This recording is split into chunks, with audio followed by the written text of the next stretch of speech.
Ce cours de grammaire portant sur l'explication de texte numéro 3 de la princesse de Clèves intervient après le moment où vous aurez complété votre cours à l'aide des indications données en fin de semaine dernière dans le cahier de texte.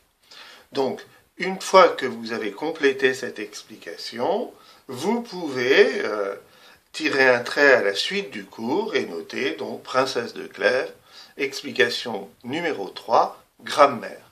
J'ai relevé un certain nombre d'exemples qui portaient soit sur des problèmes relatifs aux propositions, soit sur des questions relatives aux négations dans le texte.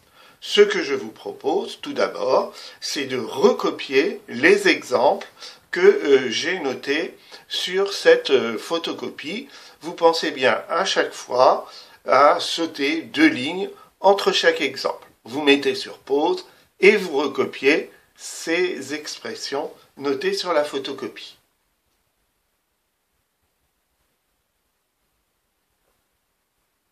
Maintenant, vous avez recopié ces différentes expressions. Nous allons les étudier, sachant que ce qui se rapporte aux propositions correspond à des révisions, mais vous verrez qu'il y a un certain nombre de petites difficultés ou de petites révisions d'approfondissement que nous pouvons faire à travers ces exemples. Et puis ensuite, nous étudierons les différentes négations qui correspondent à un cours beaucoup plus récent. Ligne 1, 2, nous avons le passage « Il y en avait encore derrière pour empêcher qu'on ne pût entrer, en sorte qu'il était assez difficile de se faire passage. » Je vous laisse faire l'analyse de cette phrase. Vous mettez sur pause, vous faites l'analyse. Je vous propose maintenant une correction. Comme d'habitude, la première étape est de souligner les verbes conjugués. Avait, pu, du verbe pouvoir, et était.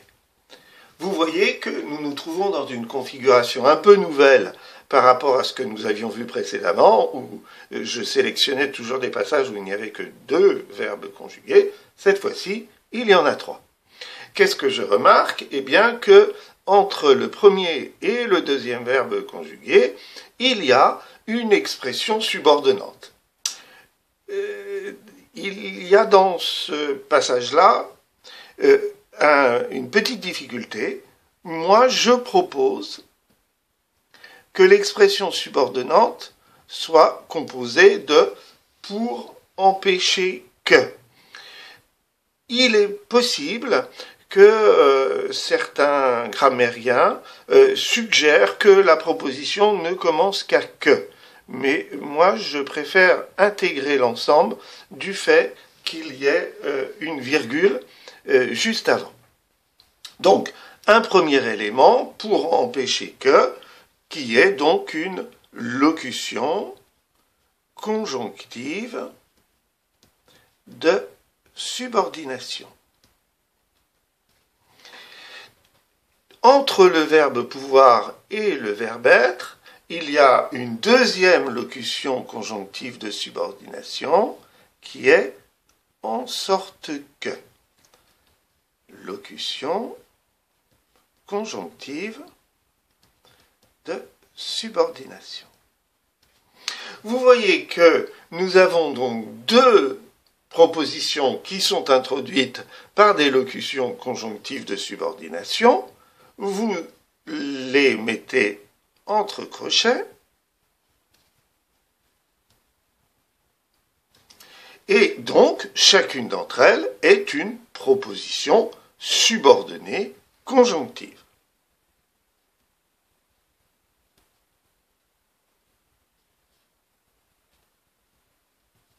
On va l'appeler numéro 1 et l'autre proposition subordonnée conjonctive numéro 2. Si nous avons des propositions subordonnées, logiquement, celle qui nous reste est la proposition principale. Il nous reste à noter la fonction de chacune de ces propositions, puisque proposition subordonnée conjonctive, c'est sa nature, c'est son identité, alors que la fonction, c'est son rôle dans la phrase. Pour empêcher qu'on ne pût entrer, eh bien, vous voyez que là, nous avons eu un but, un but certes négatif, puisque c'est un but pour empêcher, mais c'est la volonté qu'ont eu ceux qui ont mis les palissades, c'est-à-dire les barrières, afin d'empêcher l'entrée dans le jardin. Nous voyons que c'est une intention, ce qui ne veut pas nécessairement dire que ça a fonctionné. La preuve, c'est que le duc de Nemours parvient à entrer dans le jardin. Donc, nous avons un complément circonstanciel de but. En sorte qu'il était assez difficile de se faire passage, eh bien là, vous voyez que ces barrières qui ont été posées obtiennent un certain résultat. Le résultat de la difficulté d'entrer dans le jardin. Et donc, si c'est un résultat, c'est un complément circonstanciel de conséquence. Donc, vous vérifiez évidemment que vous aviez trouvé ces solutions-là. Alors, ça c'est... on pourrait vous poser la question, le jour du baccalauréat, repérer les propositions subordonnées dans la phrase et analysez-les. Et là, à ce moment-là, vous auriez 2 propositions à analyser au lieu d'une par rapport à ce qu'on fait habituellement. Il y a un petit élément qui peut intervenir pour gagner un point de bonus, c'est le verbe pouvoir que vous avez là. Vous remarquez que ce verbe pouvoir est conjugué d'une façon un petit peu particulière, puisqu'il est conjugué dans un mode qui est le subjonctif.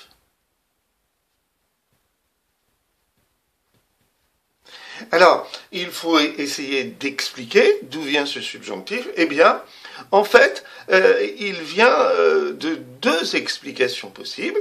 La première explication possible, c'est l'utilisation de pour que. Donc, je viens pour que tu ne puisses pas entrer. Et la deuxième explication, c'est l'utilisation du verbe empêcher, qui lui-même explique la présence du subjonctif. Donc, 2 explications possibles, le pour que et le empêcher, qui suggèrent donc l'utilisation du subjonctif en français. Peut-être pourra-t-on vous demander quel est non seulement le mode de ce verbe, mais aussi son temps.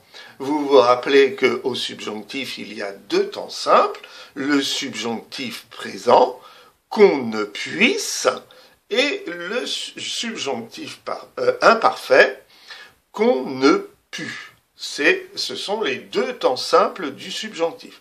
Alors évidemment, le subjonctif imparfait est un peu particulier, et je vous en rappelle la conjugaison, c'est que je puisse, que tu puisses, avec un S, qu'il ou elle pu, avec un accent circonflexe, c'est une particularité du subjonctif imparfait, et puis que nous puissions, que vous puissiez et qu'il ou elle puisse. Je vous rappelle aussi que, par rapport au verbe pouvoir, comment trouve-t-on la voyelle qui est utilisée au subjonctif imparfait? Eh bien, on se rappelle la conjugaison du passé simple. Je pus, tu pus, il put, nous pûmes, vous pûtes, il purent. Voilà.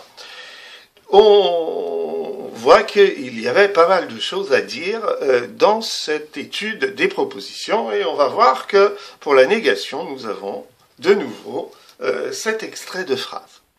Le deuxième exemple